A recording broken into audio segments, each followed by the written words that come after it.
It may be fall, but the Alexandria real estate prices don't seem to be falling. Hey there, welcome back to your trusted real estate companion. I'm Melvin Yates and here once again to bring you your monthly real estate insights.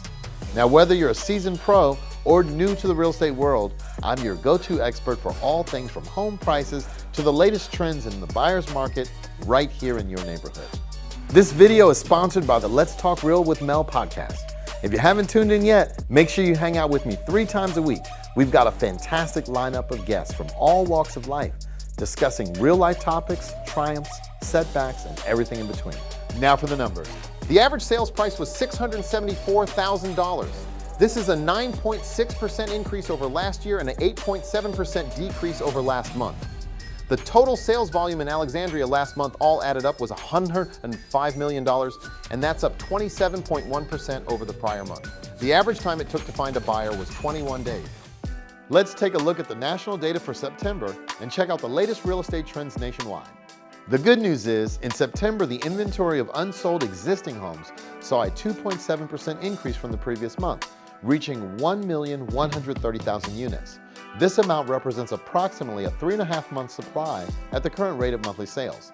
Now, this uptick in inventory could provide some relief in the real estate market, offering prospective buyers more options and potentially mitigating the intensity of competition for available properties. Now, the future outlook is looking pretty good.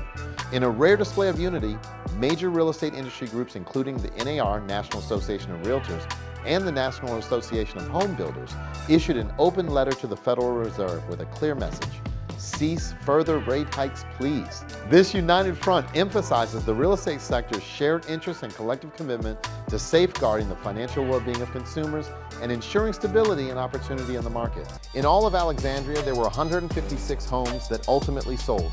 That's down 20.4% over the prior month and up 5.4% over last year this time. Before you rush off, I've got an exclusive insider tip just for you. Why not make a quick stop over at our website for your annual equity update? It's like getting a sneak peek into your home's current value, and you get that value immediately once you fill out the information. No need to wait for an agent or someone to call you back. And always remember, I'm just a call, text, or email away whenever you need some real estate wisdom. Don't forget to show your support by hitting that like and subscribe button. We're thrilled to be your dedicated team for all things real estate in the DMV. Until next time, catch you later.